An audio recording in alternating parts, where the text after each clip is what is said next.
Kepada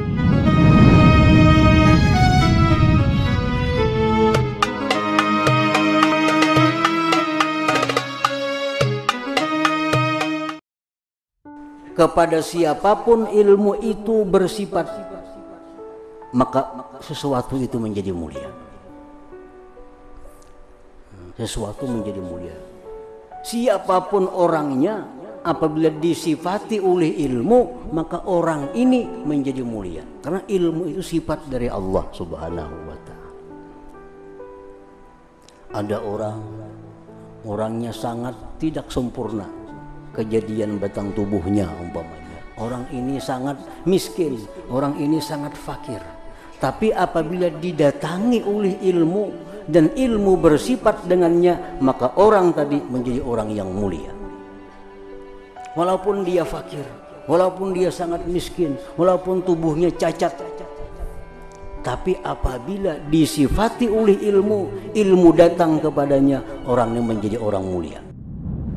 النبي ذريعتي وهو إليه وسيلتي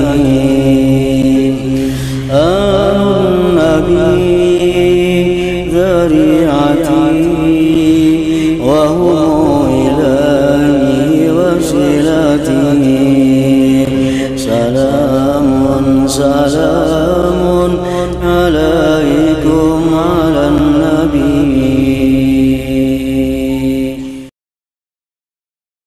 وقال الله عز وجل, dan firman Allah, qul hal yastawi alladzina ya'lamuna walladzina la ya'lamun.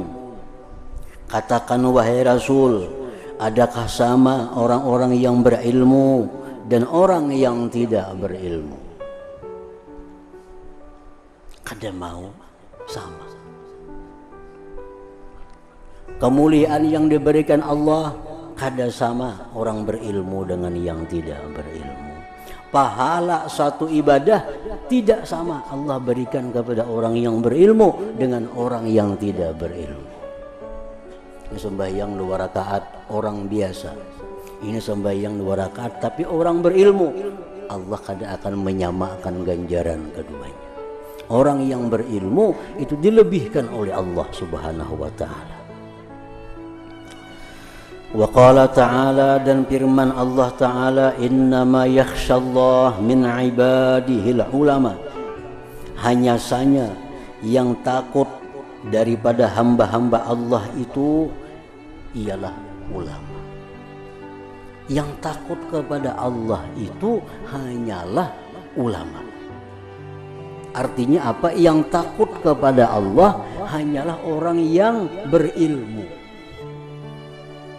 Nah, kalau orang kada berilmu, pasti kada akan takut kepada Allah. Orang yang tidak punya ilmu tidak akan takut kepada Allah, karena dia tidak mengetahui tentang Allah Subhanahu wa ta'ala. Kalau orang berilmunya tahu bahwa Allah itu maha mengawasi. Allah maha mengawasi.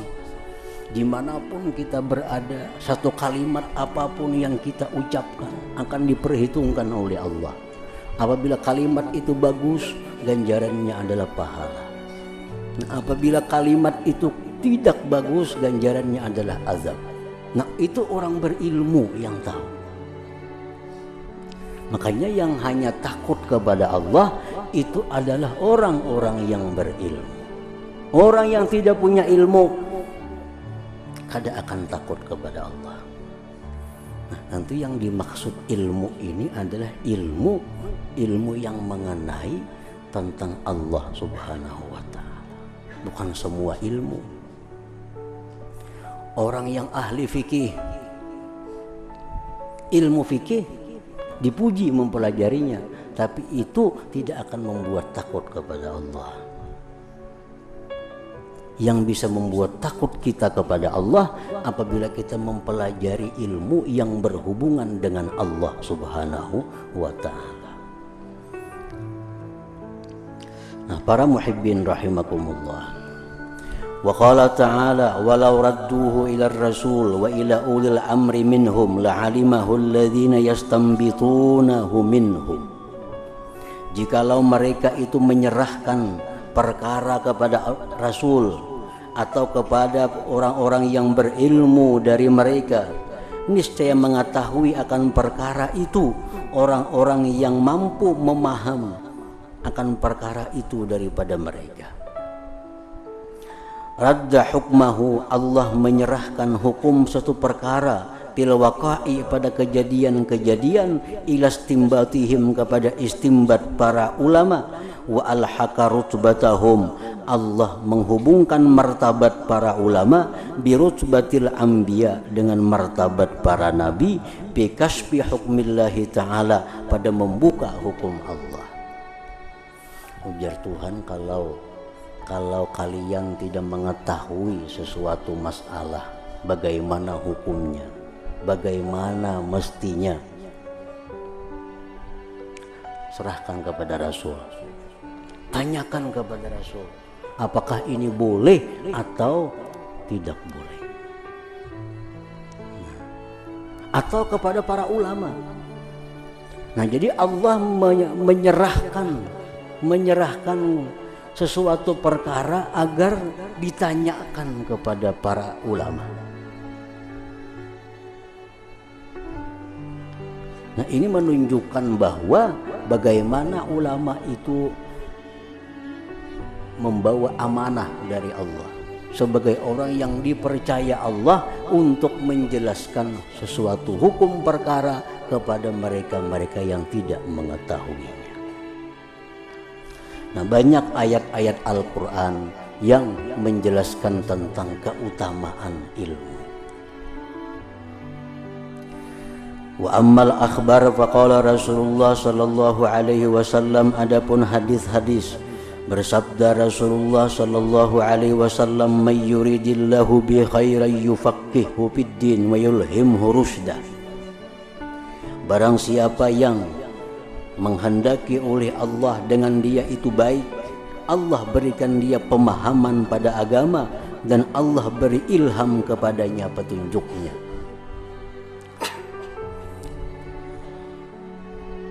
Apabila Allah menghendaki orang ini baik,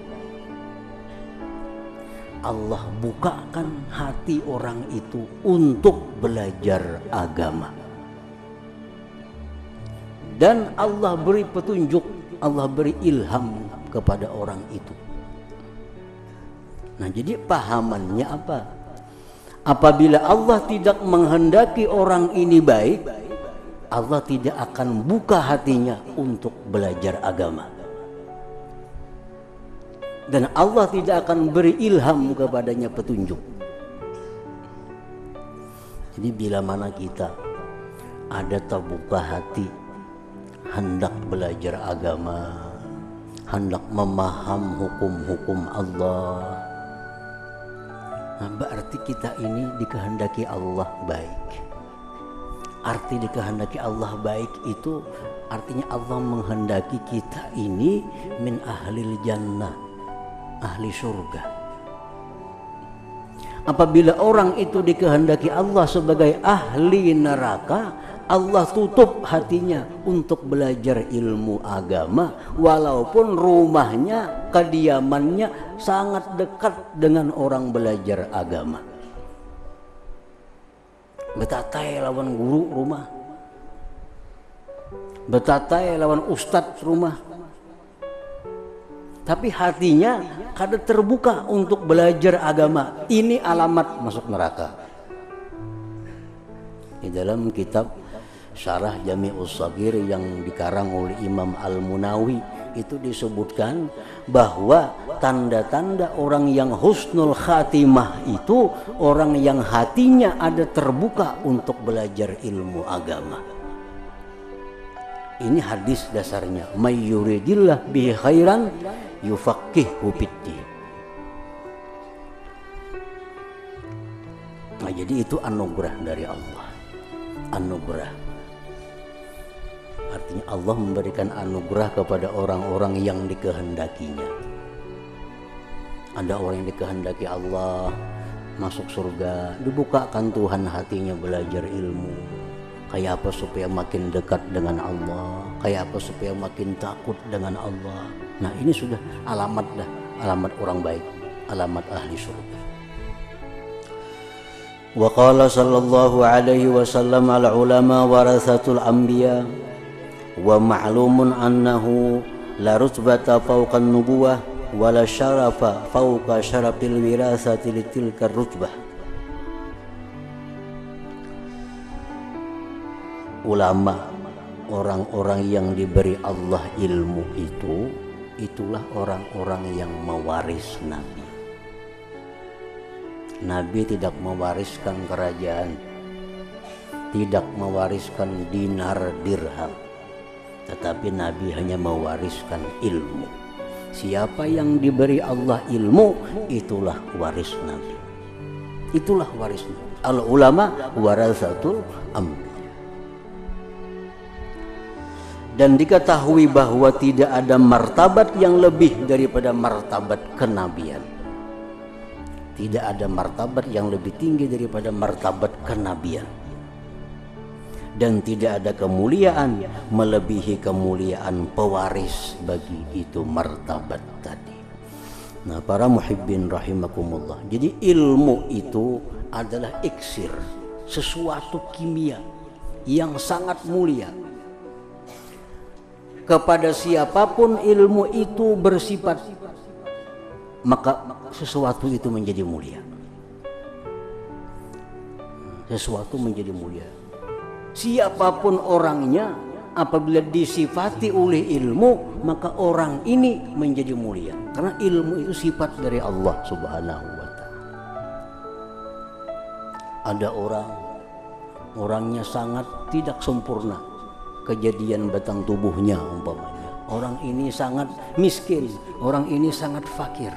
Tapi apabila didatangi oleh ilmu dan ilmu bersifat dengannya, maka orang tadi menjadi orang yang mulia. Walaupun dia fakir, walaupun dia sangat miskin, walaupun tubuhnya cacat, tapi apabila disifati oleh ilmu, ilmu datang kepadanya, orang ini menjadi orang mulia. Baik di sisi Allah atau di sisi manusia. Nah, jadi itulah ilmu. Sesuatu yang mana didatangi oleh ilmu, maka sesuatu itu menjadi mahal, sesuatu menjadi berharga, sesuatu itu menjadi mulia. Nah, para muhibbin rahimakumullah. Nah, selanjutnya waqala salawatullah alaihi sallallahu alaihi wasallam ila hadratin nabi sallallahu alaihi wasallam al-fatihah. A'udzubillahi minasyaitonir النبي ذريعتي وهو إليه وسيلتي